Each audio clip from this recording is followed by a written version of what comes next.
ஸ்தோத்திரம். கர்த்தருடைய பரிசுத்தமுள்ள நாமம் மகிமைப்படுவதாக.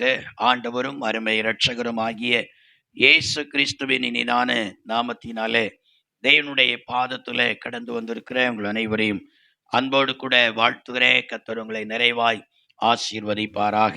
இந்த நாளிலும் செய்திக்காக தெரிந்து கொண்ட வேத வசனம் சகரியா தீர்க்கதரிசியினுடைய புஸ்தகம் 9வது அதிகாரம்.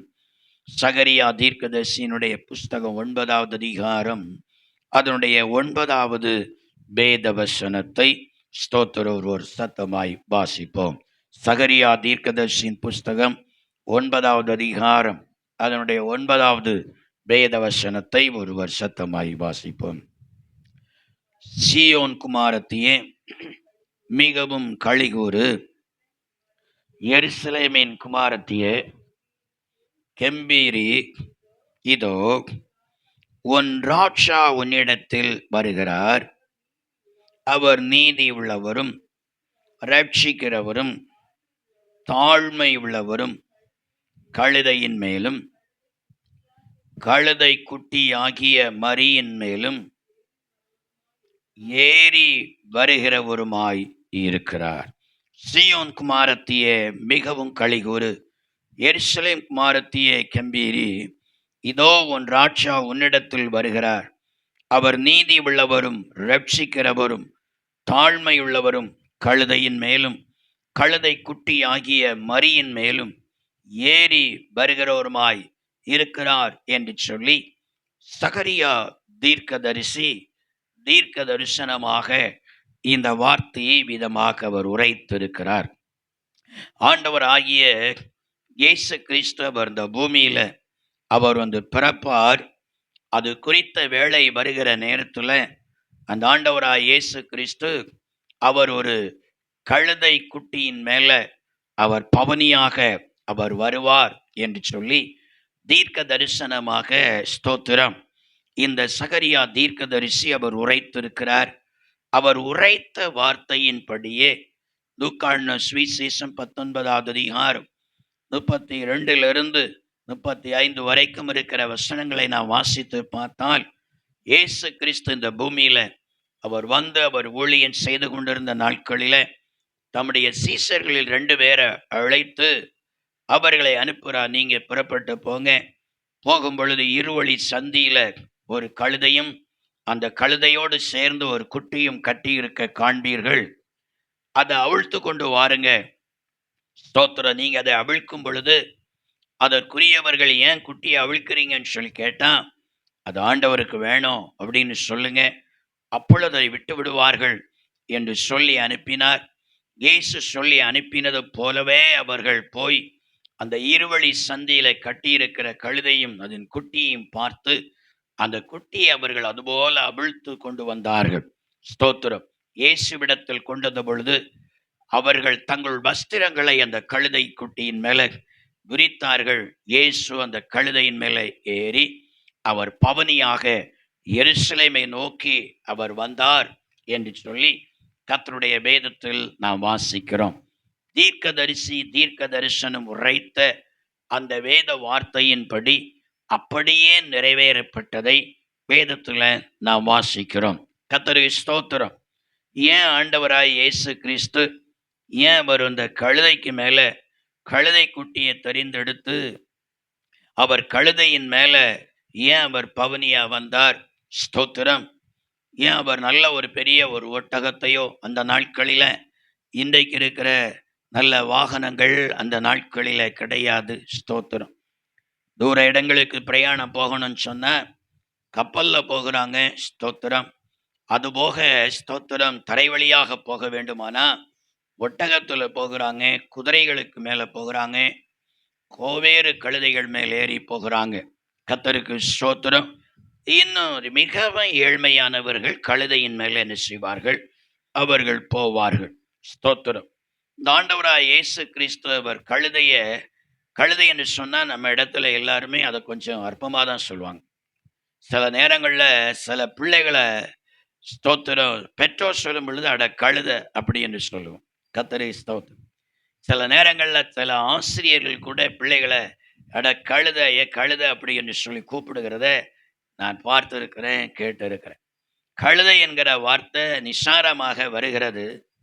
அது ஒரு மனுஷரை அற்பமாக பேசுவதற்கு, தாழ்வாய் பேசுவதற்கு, அந்த மனுஷனுடைய கிரியைகள் சரியில்லைன்னா, அந்த மனுஷனுடைய செயல்கள், வார்த்தைகள், நடக்கைகள் சரியில்லைன்னா, அவர்களை திட்டுவதற்காக தான் நம்ம இடத்துல அட கழுத அப்படி என்று சொல்லி நாம் பயன்படுத்துகிறோம். ஆனால் நாம் எல்லாரும் அதை அற்பமாக கழுதை என்று சொல்லி பேசுகிற அப்படிப்பட்ட அந்த கழுதையின் மேலதான் ஆண்டவராய் இயேசு கிறிஸ்து அவர் ஏறி அவர் பவனியாக எருசலேமை நோக்கி அவர் வந்தார் என்று சொல்லி வேதம் சொல்கிறார்.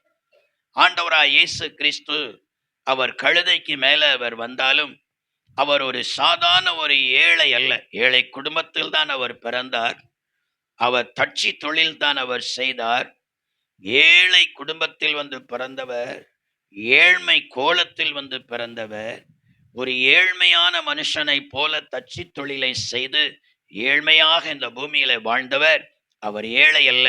வேதம் சொல்கிறது, அந்த தீர்க்கதரிசியே இயேசு இப்படி கழுதையின் மேல பவனியாக வருவார் என்று சொன்னவரே சொல்கிறார், உன் ராஜா கழுதையின் மேல் பவனியாக வருவார் என்று சொல்கிறார். அவர் சாதாரணமானவர் அல்ல. இந்த இயேசு கிறிஸ்து அவர் ராஜாவாய் இருக்கிறார். வேதத்துல வெளிப்படுத்த விசேஷத்துல நான் வாசித்து பார்த்தால், யோவான் தரிசனத்துல அந்த இயேசு கிறிஸ்துவை பார்க்கும் பொழுது அவருடைய வஸ்திரத்திலும் அவருடைய தொடையிலும் எழுதப்பட்டிருந்ததா, ராஜாதி ராஜா கத்தாதி கத்தர் என்று சொல்லி எழுதியிருந்ததாம். அவர் கழுதையின் மேல் அவர் வந்தாலும், அற்பமாய் மனுஷர் பேசுகிற கழுதையின் மேல் அவர் பவனியாய் வந்தாலும், அற்பமான நிலையில் இருக்கிறதான தச்சு தொழிலை அவர் செய்தாலும், அற்பமாக எண்ணப்படுகிற ஏழ்மை குடும்பத்தில் வந்து பிறந்து ஏழையை போல அவர் வாழ்ந்தாலும் அவர் ஏழை அல்ல. ஸ்தோத்திரம். அவர் ஏழ்மையானவர் அல்ல. இந்த உலகமெங்கிலும் இருக்கிற எல்லா ஜனங்களையும் ஆசீர்வதிக்கிற, படியளக்கிற, போஷிக்கிற, நடத்துகிற ராஜாதி ராஜாவாய் இருக்கிறார். உலகமெல்லாம் இருக்கிறதான எல்லா ராஜ்யங்களுக்கும் ஸ்தோத்திரம், அவர் ராஜாதி ராஜாவாய் அவர் காணப்படுகிறார்.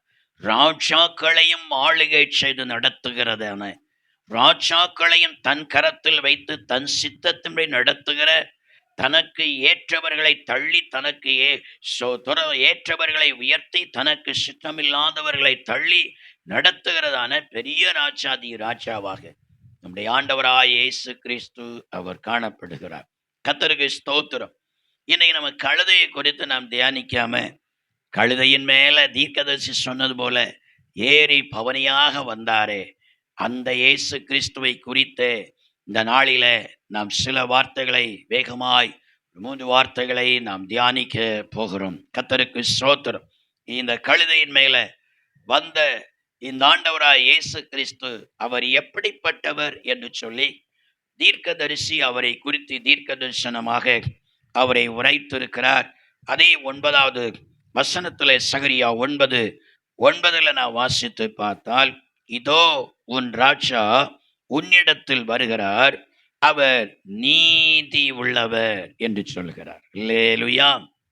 இந்த ஆண்டவராகிய இயேசு கிறிஸ்து அவர் ராஜாதி ராஜாவாக அவர் கழுதையின் மேல் பவனி வருகிறார். அவர் மாணவர் அல்ல. உலகத்துல அரசாண்ட பெரிய பெரிய ராஜாக்கள் எல்லாம் அரசாண்டு இருக்கிறாங்க. அதிக ஞானமும் அதிக செல்வாக்கும் உள்ள சாலமோன் அரசாண்டு இருக்கிறார். பைபிள் சொல்கிறது, இயேசுவே சொல்றார், நான் சாலமோனிலும் பெரியவராயிருக்கிறேன்னு சொல்கிறார். உலகம் அனைத்தையும் ஆளுகை செய்த பொன்னான தலை என்று சொல்லி விளங்கின நேபுகாத் நேச்சார் இருக்கிறார். அவரை விட சர்வாதிகாரம் படைத்தவர் ஆண்டவராகிய இயேசு கிறிஸ்துவாக அவர் காணப்படுகிறார்.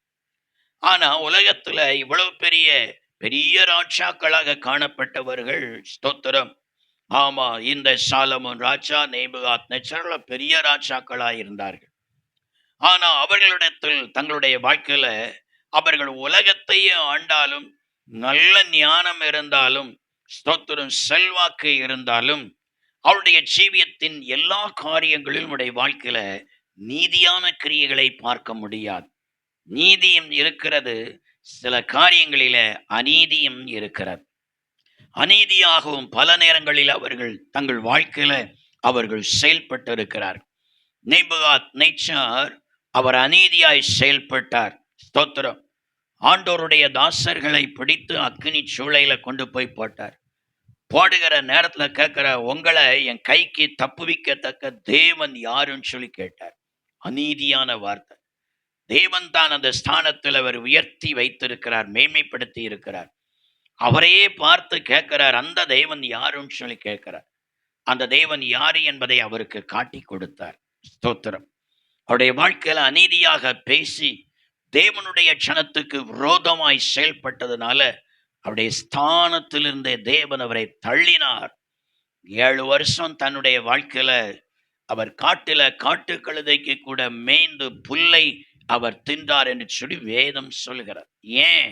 அநீதியாக செயல்பட்டதுனால. சாலமோனும் சில காரியங்களில் அநீதியாய் செயல்பட்டார். தேவன் ராஜாக்களுக்கும் சொல்லி பிரமாணத்தை மோசையின் மூலமாக கொடுத்திருக்கிறார். நீங்கள் வந்த வழியாய் திரும்ப போகக்கூடாது. அநேக ஸ்திரீகளை நீங்கள் என்ன செய்யக்கூடாது, உங்களுக்கு படைக்க கூடாது. அநேக குதிரைகளையும் பொன்னையும் என்ன செய்யக்கூடாது, நீங்க சவதரிக்க கூடாதுன்னு சொன்னார். எதெல்லாம் சொன்னாரோ அதற்கு நேர் மாறாக சாலமோன் செய்த அநீதியாய் செயல்பட்டார். வந்த இடம் வழியா திருப்பி போகக்கூடாது சொன்ன. எங்கிருந்து வந்தார்கள்? எகிப்திலிருந்து வந்தார்கள். ஆனா சாலமோனோ எகிப்துல போய் பார்வோனுடைய குமாரத்தியை திருமணம் பண்ணி கொண்டு வந்தார், புறச்சாதியாய் இருக்கிறவளை. ஸ்தோத்திரம். அநேக ஸ்திரீகளை படைக்க கூடாதுன்னு சொன்னார். 1000 ஸ்திரீகளை தன்னுடைய வாழ்க்கையில அவர் திருமணம் பண்ணினார். அதிகமான பொன்னையும் நீங்க என்ன செய்யக்கூடாது, குதிரைகளை சேர்க்க கூடாதுன்னு சொன்னார். ஆனால் சாலமோனோ அவர் ஒரு வருஷத்துக்கு வருகிற பொன்னை 666 தாலந்து பொன்னு தன்னுடைய நாட்டுல மற்ற நாடுகளிலிருந்து இறக்குமதி செய்து கொண்டே இருந்தார். ஸ்தோத்திரம். அநேக குதிரைகளை கூட நீங்க சவதரிக்க கூடாதுன்னு சொன்னார். அவர் எகிப்திலிருந்து அநேக குதிரைகளை அவர் கொண்டு வந்தார். எதெல்லாம் ஆண்டவர் செய்யக்கூடாதுன்னு சொன்னாரோ, பிரசித்தி பெற்ற பெரிய பெரிய ராஜாக்கள் அநீதியாய் இந்த காரியத்தை செய்து தேவனை துக்கப்படுத்தினார்கள். சாலமோன் இந்த காரியத்தை செய்ததனால் அவனுடைய அரசாட்சியை ஆண்டவர் 10 பகுதியை பிடுங்கி அவனுடைய ஊழியக்காரன் யெரொபெயாமுடைய கரத்தில் ஆண்டவர் கொடுத்து விட்டார். கர்த்தருக்கு ஸ்தோத்திரம். அப்போ பெரிய பெரிய ராஜாக்களில் அவர்கள் அரசாண்ட அந்த நாட்களிலே அவர்கள் எல்லாமே நீதியாக செயல்பட்டதில்லை. பல நேரங்களிலே அநீதியாய் அவர்கள் செயல்பட்டு அதனால் தேவனுடைய கரத்திலிருந்து அவர்கள் அடி வாங்கி இருக்கிறார்கள். தேவனுடைய கரத்திலிருந்து தண்டனை அவர்கள் அனுபவித்திருக்கிறார்கள். ஆனால் இந்த ஆண்டவராய் இயேசு கிறிஸ்துவோ மற்றுள்ள எல்லா ராஜாக்களை பார்க்கிலும் ராஜாதி ராஜாவாய் காணப்படுகிறார். இவரிடத்துல எந்த ஒரு அநீதி காணப்படுவதில்லை. இவரை குறித்து தீர்க்க தரிசனமாய் சொல்கிறார், அவர் நீதியுள்ள ராஜாவாய் இருக்கிறார். அல்லேலூயா. அதைத்தான் வேத புஸ்தகத்துல ஸ்தோத்திரம் ஏசாயா கூட தீர்க்க தரிசனமாய் உரைக்கும் பொழுது, நீதிபரரும் இரட்சகருமாகிய என்னை அல்லாமல் வேறே தேவன் இல்லை, என்னை தவிர வேறொருவரும் இல்லை என்று சொல்லி தீர்க்க தரிசனமாக இயேசுவை குறித்து இந்த வார்த்தை விதமாக சொல்ல, அவர் நீதிபரர், அவர் நீதிபரர். பல நேரங்களில் பல மனுஷர்கள் தங்களுடைய வாழ்க்கையில தேசத்தை ஆளுகை செய்கிற தலைவர்களா இருக்கலாம், ராஜாக்களா இருக்கலாம், அதிகாரத்துல இருக்கிறவர்களா இருக்கலாம், ஸ்தோத்திரம், பல மனிதர்களாக இருக்கலாம், தீமை செய்தவர்களாக இருக்கலாம், அநீதியாக தங்களுடைய வாழ்க்கையில செயல்பட்டு விட்டு தங்களுடைய ஸ்தோத்திரம் பல நேரங்களில அவருடைய செல்வாக்கினால அல்லது பணத்தினால பல நேரங்கள்ல அந்த அநீதிக்கு வருகிற தண்டனையிலிருந்து, இங்க இருக்கிற அரசாங்கத்திலிருந்து, அதிகாரத்திலிருந்து, சட்டத்தின் பிடியிலிருந்து அவர்கள் தப்பி விடுவார்கள். ஆனா இந்த பரலோக தெய்வன் நீதியுள்ள ராஜா, ராஜாதி ராஜாவாகிய இயேசு இருக்கிறாரே, அவர் பரலோகத்திலிருந்து பார்த்துட்டு இருக்கிறார், ஆளுகை செய்து கொண்டே இருக்கிறார். இங்கிருந்து தப்பிடுவாங்க, அவற்றை போய் தப்ப மாட்டாங்க. ஸ்தோத்திரம். அவற்றை யாரும் தப்ப முடியாது. அவற்றை போய் யாரும் வாதத்தின் அடிப்படையில ஸ்தோத்திரம் அநீதி உள்ளவர்களை, குற்றவாளியை நிரபராதி என்று சொல்லி விடுதலையாக்க முடியாது. அவரிடத்துல போய் சிலர் பரிந்து பேசி கொஞ்சம் பணத்தை கொடுத்து ஒரு அநீதி உள்ள ஒரு மனுஷனை விடுதலையாக்க முடியாது. அந்த மனுஷர்கள் தங்களுடைய வாழ்க்கையில செய்த அநீதிக்கு தக்கபடி சரியாக அவர் நியாயம் தீர்க்கிற அவர் நீதியுள்ள ஒரு ராஜாவாய் அவர் காணப்படுகிறார். ஒன்றியோவானின் புஸ்தகம் 2வது அதிகாரம் 1வது வசனத்தை நாம் வாசித்து பார்த்தால், இந்த நீதியுள்ள ராஜா தம்முடைய வாழ்க்கையில் அவர் என்ன காரியத்தை செய்கிறார்? ஒன்றாவது, அவர் நீதியாக அவர் ஆளுகை செய்கிறவர். மனுக்குலத்திற்கு அனைத்துக்கு அவர் நீதி செய்கிற ராஜாவாய் இருக்கிறார். அதே நேரத்தில் இந்த நீதியுள்ள ராஜா என்ன செய்கிறாராம்? ஸ்தோத்திரம். ஒன்றியோவான் 2:1 வாசித்து பார்த்தால், ஒருவன் பாவம் செய்வானானால் நீதிபரராயிருக்கிற இயேசு கிறிஸ்து நமக்காக பிதாவினிடத்தில் பரிந்து பேசுகிறவராயிருக்கிறார். இரண்டாவது, பிதாவினிடத்தில் பாவியினுடைய பாவத்திற்காக பரிந்து பேசுகிறவராகவும் அவர் காணப்படுகிறார். ஏனென்று சொன்னால், வேதத்தில் சங்கீத புஸ்தகத்தில் நான் வாசித்து பார்த்தால், ஒரு மனுஷன் பாவம் செய்வானேயானால் பிதாவாகிய தேவன் தம்முடைய கரத்தில் இருக்கிற பட்டயத்தை கருக்காக்குவாராம். இன்னும் நல்ல கூர்மையாக்குவார். கருக்காக்குவார்னா இன்னும் கூர்மையாக்குவார். அவன் பாவம் செய்ய செய்ய செய்ய ஆண்டவர் தம்முடைய கரத்தில் இருக்கிற பட்டயத்தை இன்னும் கூர்மையாக்கிட்டே இருப்பார். அவன் பாவம் பூர்த்தியாகிற நேரத்துல அந்த பட்டயத்தை வாங்கி ஒரே பட போட்டுருவார். அவ்வளவுதான், ஆள் அவுட்டு. ஸ்தோத்திரம். அழிஞ்சே போவான் அந்த மனுஷன். அவருக்கு கோபம், யாராலையும் அந்த கோபத்தை தடுத்து நிறுத்த முடியாது. ஆனாலுடைய வலது பாசத்தில் இருக்கிற தெய்வகுமாரனாகிய இயேசு கிறிஸ்துவால மட்டும்தான் பிதாவாகிய தேவனுடைய கோபத்தை தணிக்க முடியுமே தவிர வேற யாராலையும் அவருடைய கோபத்தை தணிக்க முடியாது. அப்ப பாவிகள் தன்னுடைய வாழ்க்கையில துணிகரமாக பாவம் செய்கிற நேரத்துல, அக்கிரமம் செய்கிற நேரத்துல, இந்த பிதாவாகிய தேவன் தம்முடைய பட்டயத்தை கருக்காக்கி அவருக்கு கோபம் மிஞ்சி வரும் பாருங்க. அந்த முஞ்சி வருகிற அந்த நேரத்துல இயேசு கிறிஸ்து என்ன செய்வாரா? அந்த பிதாவினிடத்துல இந்த பாவியினுடைய ஸ்தோத்திரம், பாவத்திற்காக, இந்த பாவிக்காக பரிந்து பேசுவாராம். ஸ்தோத்திரம். பாருங்க, இன்னைக்கு ஒரு குற்றவாளிய அந்த தண்டனையிலிருந்து விடுவிப்பதற்காக ஒரு வக்கீல், ஒரு லாயர் அவர் ஜட்ஜி இடத்துல பரிந்து பேசுகிறார், விண்ணப்பம் பண்ணுகிறார், அவரை விடுதலையாக்க வேண்டும் என்று சொல்லி. அந்த மனுஷனுடைய சில காரியங்களை சொல்லி அவரை விடுதலையாக்கும் சொல்லி பரிந்து பேசுகிறார். இதே போல இந்த நீதியுள்ள ராஜாவாகிய இயேசு கிறிஸ்துவும் பிதாவாகிய தேவனிடத்துல அவர் என்ன செய்கிறாராம்? பாவிக்காக, அவன் செய்த பாவத்திற்காக அவர் பரிந்து பேசுகிறார். ஏன் இவர் பரிந்து பேசுகிறார் தெரியுமா? உலகத்தில் உள்ள எல்லா மனுஷர்களுடைய பாவங்களுக்காக இயேசு இந்த பூமியில வந்து அவர் இரத்தத்தை சிந்தி இருக்கிறார். அவருடைய உச்சம் தலை முதல் உள்ளங்கால் வரைக்கும் அவர் அடிக்கப்பட்டு கிழிக்கப்பட்டு என்ன செய்திருக்கிறார்? அவர் இரத்தத்தையே அவர் சிந்தி இருக்கிறார். ரத்தம் சிந்தி இருக்கிறார். பாவியினுடைய பாவத்திற்காக அவன் மரிக்க வேண்டிய இடத்துல இயேசு மரித்திருக்கிறார். பிதாவாகிய தேவன் அவரை உயிர்ப்பித்தார். ஸ்தோத்திரம்.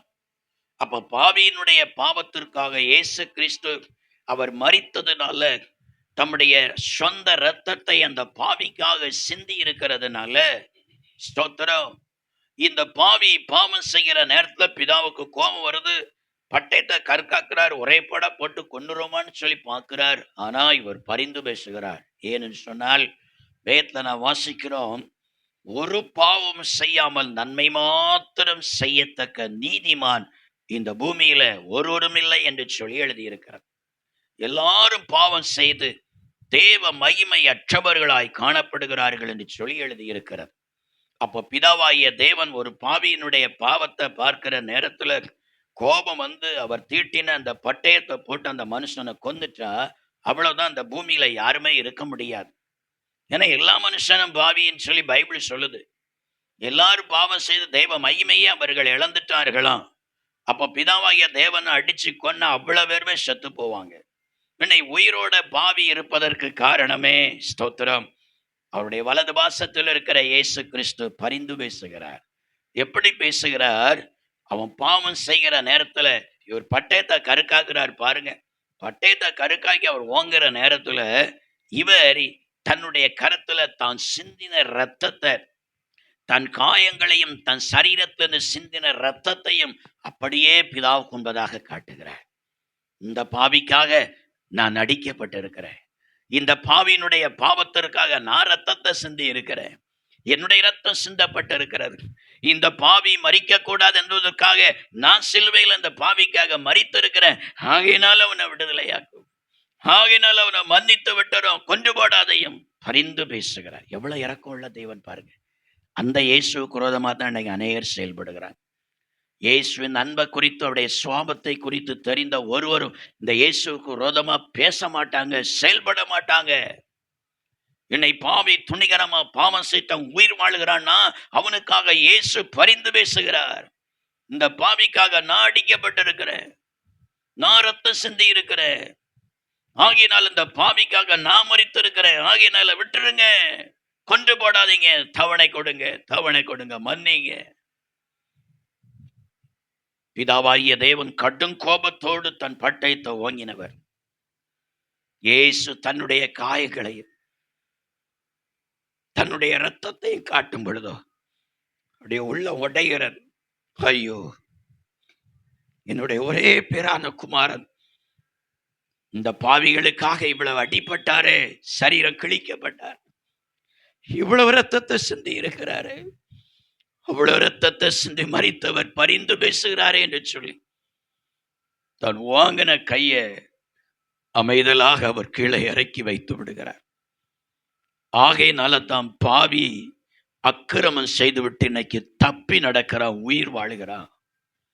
தேவனுடைய பிள்ளையே, இந்த ஆண்டவராய் இயேசு கிறிஸ்து ராஜாதி ராஜாதான், நீதி உள்ளவர் தான். ஆனாலுடைய நீதியில ஒரு பகுதி, பாவி நீ தேவ கோபத்தினால் அழிந்து போகக்கூடாது என்பதற்காக அவர் உனக்காக ரத்தம் சிந்தினதுனால, மரித்ததுனால அந்த இரத்தத்தையும் காயங்களை காட்டி பரிந்து பேசுகிறார். ஆகையினால பாவி அவன் தப்பி பிழைக்கிறான். கர்த்தருக்கு ஸ்தோத்திரம். அப்பொழுதுதான் அநேக பாவிகளுக்கு தேவனுடைய கண்களில் இரக்கம் கிடைக்கிறது. அவருடைய மனக்கண்களை பிதாவாகிய தேவன் திறக்கிறார். அந்த மனுஷனை கர்த்தர் அந்த பாவத்திலிருந்து உணர்வை கொடுத்து விடுதலையாக்கி ரட்சித்து இயேசுவுக்கு சொந்தப்படுத்தி அவருடைய பிள்ளையாய் மாற்றி கொடுக்கிறார். ஸ்தோத்திரம். ஆனாலும் நான் உணர்வடைய மாட்டேன், என் பாவத்தை விட்டு திருந்த மாட்டேன், என் அக்கிரமத்தை விட்டு திருந்த மாட்டேன், நான் இப்படிதான் வாழ்வேன், இப்படிதான் செயல்படுவேன் என்று சொன்னார். நீதியுள்ள நியாயாதிபதியாகிய இந்த ஆண்டவராய் இயேசு கிறிஸ்து நீதியுள்ளவராய் இருக்கிறதுனால வேதம் சொல்லுகிறது. வெளிப்படுத்தின விசேஷம் 16வது அதிகாரம் 5வது வசனம், 16வது அதிகாரம் 7வது வசனத்தை வாசித்து பார்த்தார். தேவரீர் இப்படி நியாயம் தீர்க்க நீதி உள்ளவராய் இருக்கிறீர் என்று சொல்லி எழுதியிருக்கிறார். 16:7 வாசித்து பார்த்தால் உம்முடைய நியாய தீர்ப்பு சத்தியமும் நீதிமானவைகள் என்று சொல்லி எழுதியிருக்கிறார். அந்தந்த மனுஷன் செய்த அந்த கிரியைகளுக்கு தக்கபடியான பலனை ஆண்டவர் கட்டாயம் அந்த மனிதர்களுடைய சந்ததிகளுக்கும் ஆண்டவர் கொடுக்கிறார். பாருங்க, அவன் தப்பி போக முடியாது, அவனுக்கும் கொடுக்கிறார், அவன் சந்ததிகளுக்கும் கொடுக்கிறார். அவனும் தண்டிக்கப்படுகிறான், அவனுடைய சந்ததிகள் அதனால் பாதிக்கப்படுகிறார்கள். ஸ்தோத்திரம். பாருங்க, அங்க வாசித்து பார்த்தா அநேக பரிசுத்தவான்களுடைய ரத்தத்தை சிந்தனதால நீதியுள்ள ராஜா அந்த ரத்தத்தையே கடைசி நாட்கள்ல தண்ணீரே இல்லாமல் மாற்றி எல்லா தண்ணீரை ரத்தமா மாற்றினா, ரத்தத்தை குடி, நீ பரிசுத்தவான்களுடைய ரத்தத்தை சிந்தினாயே, தீர்க்கதரிசிகளுடைய ரத்தத்தை சிந்தினாயே, ஊழியக்காரருடைய ரத்தத்தை நீ சிந்தினாயே, நான் நீயும் உன் சந்ததிகளும் ரத்தத்தையே குடியுங்கள் சொல்லி கொடுத்து விடுவார். தாகத்தினால் நான் வறண்டு மனிதர்கள் துடிப்பா, ரத்தத்தை குடிக்க மன இல்லாமல் நான் வறண்டு துடிப்பான், வேற வழி இல்லை. அவன் செத்த மனுஷனுடைய எல்லா செத்தவனுடைய ரத்தம் போல் மாறுமா, ரத்தத்தையே குடிப்பான் என்று சொல்லி வேதம் சொல்கிறார். அவர் நீதியுள்ள ராஜா. அவர் எப்போதும் பரிந்து பேசிக் கொண்டிருக்கிற தெய்வன் அல்ல, எப்போது இரக்கம் காட்டி உன்னை விடுதலையாக்குகிற தெய்வன் அல்ல. அவர் உனக்கு இரக்கம் காண்பிக்கிற நேரத்தில் நீ மனம் திரும்பி விட்டால், அந்த பாவத்திலிருந்து நீ விலகிவிட்டால், உன்னுடைய வாழ்க்கையில ரட்சிப்பை தந்து அவருடைய பிள்ளையாய் மாற்றுவார். ஆனால் இருதயத்தை கடினப்படுத்தினால் நீதியுள்ள ராஜா அந்த மனுஷனுடைய ஸ்தோத்திரம் அக்கிரம செயல்களுக்கு தக்க தண்டனையை கொடுத்து அந்த மனுஷனை அவர் நியாயம் தீர்க்கிறவராயிருக்கிறார். சங்கீதங்களின் புஸ்தகம் 11வது சங்கீதம் 7வது வசனம் சொல்லுகிறது, கர்த்தர் நீதியுள்ளவர், நீதி மேல் பிரியப்படுவார், அவருடைய முகம் செம்மையானவனை நோக்கி இருக்கிறது என்று சொல்லி எழுதியிருக்கிறது.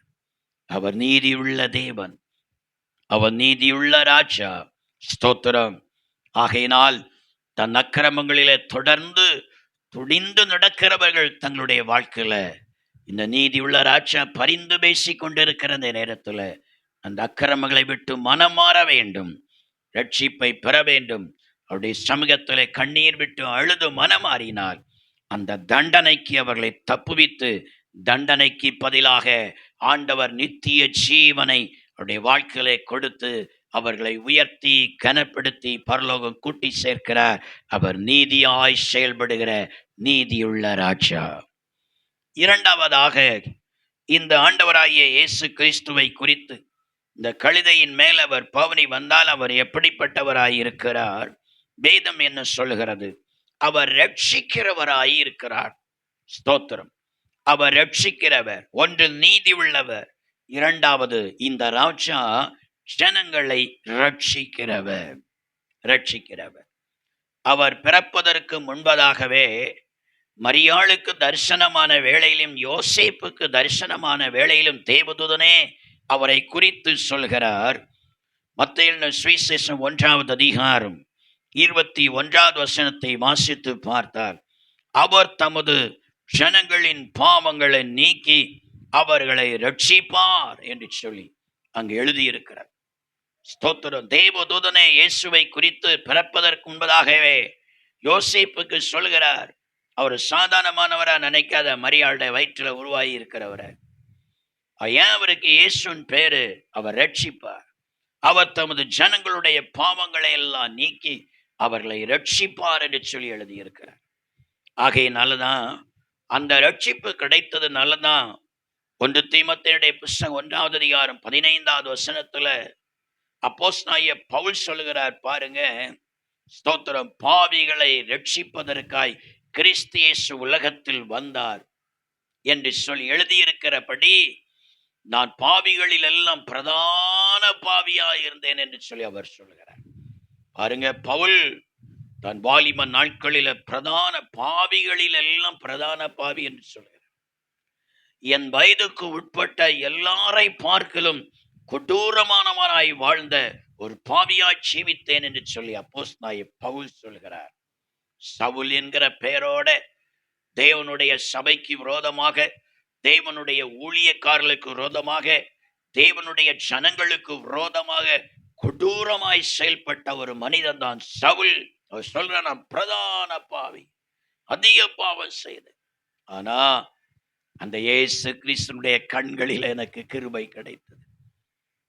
பிதாவாகிய தேவன் கருக்காக்குன அந்த பட்டயத்துல என் மேல போடுவதுக்குள்ளால எனக்காக இரத்தத்தை காண்பித்து, காயத்தை காண்பித்து, பரிந்து பேசினால இந்த பிரதான பாவிக்கு இரக்கம் கிடைத்து, ஸ்தோத்திரம், தண்டனைக்கு பதிலாக, மரணத்துக்கு பதிலாக எனக்கு ரட்சிப்பு கிடைத்தது என்று சொல்கிறார். அல்லேலூயா, ஹல்லேலூயா.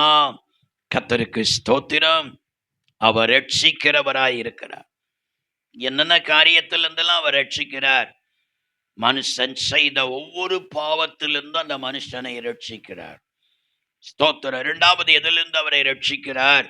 கலாத்தியர் 3:13 சொல்லுகிறது, மனுஷனுடைய வாழ்க்கையில பாவம் மன்னிக்கப்படாவிட்டால் நெடுநாட்கள் உள்ள பாவம் அந்த மனிதனுடைய வாழ்க்கையிலுடைய சந்ததிகளுக்கும் 4 தலைமுறைக்கு சாபமாக வரும். அந்த சாபத்திலிருந்து அவர் ரட்சிக்கிறார். கலாத்தியர் 3:13 வாசித்து பார்த்தால், மரத்தில் தூக்கப்பட்ட எவனும் சபிக்கப்பட்டவன் என்று சொல்லி எழுதியிருக்கிறபடி கிறிஸ்து நமக்காக சாபமாகி நியாய பிரமாணத்தின் சாபத்திற்கு நம்மை நீங்களாக்கி மீட்டு கொண்டார் என்று சொல்லி எழுதியிருக்கிறார். மனுஷனுடைய வாழ்க்கையில அக்கிரமங்களினால, பாவங்களினால சாபம் பெறுகிறது. அவன் தன் வாழ்க்கையில ஆசீர்வாதத்தை உள்ள சந்ததிகளுக்கு மனிதன் அக்கிரமம் செய்ய செய்ய செய்ய சாபத்தை சேர்த்து வச்சுக்கிட்டே இருக்கான். பிள்ளைகளுடைய தலையில சாபத்தை குவித்து கொண்டே இருக்கிறான். 4 சந்ததிக்கு அந்த சாபம் வந்து பலிக்குமா? ஆண்டவர் சொல்கிறார், ஸ்தோத்திரம். நீ என்னுடைய இரக்கத்தை பெற்று உன்னுடைய அக்கிரமங்களுக்காக நீ மனமருந்தி அழுது செபித்து மனமாறினால் உன் சந்ததியின் மேல இருக்கிற சாபத்தை நீக்கி ரட்சிக்கிறவர், அந்த சாபத்தை நீக்கி ரட்சிக்கிறவர் என்று சொல்கிறார். இரண்டாவது அவர் எதிலிருந்து ரட்சிக்கிறார்? அப்போஸ்தலர் 9:33-34 சொல்கிறது, அவர் வியாதியிலிருந்து அவர் ரட்சிக்கிறார். பேதுரு ஐனையா என்கிறதான ஒரு மனுஷன், ஸ்தோத்திரம், தும்புருவாதக்காரனா கிடக்கிறான். அவனை பார்த்து போய் சொல்லுகிறான், ஐனையாவே, இயேசு கிறிஸ்து உன்னை குணமாக்குகிறார், நீ எழுந்து உன் படுக்கை நீயே போட்டுக்கள் என்று சொன்னார். நான் அல்ல, இயேசு கிறிஸ்து உன் வியாதியை குணமாக்குகிறார் என்று சொன்னான். அவ்வளவுதான். இயேசு கிறிஸ்து, ஸ்தோத்திரம், 8 வருஷமாக படுக்கையில கிடந்த அந்த வியாதியை குணமாக்கி, அந்த திமிர்வாத வியாதியை குணமாக்கி அவனை எழும்பி நடக்க பண்ணினார். அவர் வியாதியை குணமாக்கி ரட்சிக்கிறவர், பாவத்திலிருந்து ரட்சிக்கிறவர், சாபத்திலிருந்து ரட்சிக்கிறவர், வியாதியிலிருந்து மனுஷனை குணமாக்கி ரட்சிக்கிற இந்த ராஜாதி ராஜாதான் அவர். கழுதையின் மேல் அவர் பவனி வருகிறார். மூன்றாவதாக இந்த ராஜாவை குறித்து என்ன சொல்லி இருக்கிறது? வேதத்தில் நாம் வாசித்து பார்த்தால், தாழ்மை உள்ளவருமாய் இருக்கிறார். அவரை போல தாழ்மை உள்ளவங்க இந்த உலகத்துல யாரும் இல்லை. அவ்வளவு பெரிய ஒரு ராஜா, அகில உலகத்தையே படைத்தவர், அகில உலகத்தையும் அகிலாண்ட எல்லா ராஜாக்களையும் ஆளுகை செய்கிற ராஜாதி ராஜா. அவருக்கு தாழ்மையை பாருங்க. அவர் என்னென்ன காரியங்கள் அவருடைய தாழ்மையை வேதம் சொல்லுகிறது பாருங்க. 1 லூக்கா 22:27 வாசித்து பார்த்தால், ஒரு பணிவிடைக்காரனை போல தன்னை தாழ்த்தினார். சீடர்களை பார்த்து கேட்கிற, பந்தி இருக்கிறவனா பணிவிடை செய்கிறவனா யார் பெரிய ஆளு? பந்தி இருக்கிறவன் தானே பெரிய ஆளு, பணிவிடை செய்கிறவன் அவங்கள விட தாழ்மையானவன் தானே. ஆனாலும் நான் உங்கள் மத்தியில, ஸ்தோத்திரம், பணிவிடை செய்கிறவனாய் காணப்படுகிறேன். பணிவிடை செய்கிறவராய் காணப்பட்டார். அந்த அளவுக்கு, ஸ்தோத்திரம், தன்னை தாழ்த்தினார். தன் சீடர்களை பந்தி இருக்க செய்து இவர் பணிவிடை செய்தார். இவர் பணிவிடை செய்கிற அளவுக்கு ஒரு தாழ்மையானவர். 2 யோவான் 13:5 வாசித்து பார்த்தார், அவர் சீடர்களின் காலை பிடிச்சு அந்த காலை கழுவுற அளவுக்கு தன்னை தாழ்த்தினார். சீடர்கள் எல்லாம் சேர்ல உட்கார வச்சுட்டு அவங்க கால் மாட்டுல போய் உட்கார்ந்து அவங்க காலை பிடிச்சு அவர் தண்ணீரினால் அந்த காலையெல்லாம் கழுவி சுத்தம் பண்ணி தான் கட்டி இருக்கிறதான அந்த வஸ்திரத்தை அவருடைய காலில் தொடச்சி சுத்தம் பண்ணினாரே. அவ்வளவு தாழ்மை உள்ளவர். இன்னைக்கு எந்த ராஜா படி செய்யட்டும் பார்ப்போம். இன்னைக்கு இருக்கிற தேசத்தில் இருக்கிற ராஜாக்கள் செய்யட்டுமே பார்ப்போம். ஆனா ராஜாக்களையும் ஆளுகை செய்த ராஜாதி ராஜா, அவர் அந்த அளவுக்கு மனுஷனுடைய காலை கழுவுற அளவுக்கு தன்னை தாழ்த்தினார். மூன்றாவது, பிலிப்பியர் 2:8 வாசித்து பார்த்தால், சிலுவையின் மரண பரியந்தம் கீழ்ப்படிந்தவராய் தன்னை தாழ்த்தினார். பாருங்க, தன்னை அனுப்பின தன் பிதாவுக்கு தான் சாகிறது வரைக்கும், ஜீவன் சிலுவையில போகிறது வரைக்கும் அவர் கீழ்ப்படிந்து தன்னை தாழ்த்தினார் என்று சொல்லி கர்த்தருடைய வேதம் சொல்கிறது. அந்த அளவுக்கு இந்த இயேசுவை போல ஒரு தாழ்மையுள்ள ஒரு ராஜாவை இந்த உலகத்துல எந்த ராஜாக்களிடத்திலும் பார்க்க முடியாது, எந்த மனுஷனிடத்திலும் பார்க்க முடியாது. அந்த அளவுக்கு அவர் தாழ்மை உள்ளவர்.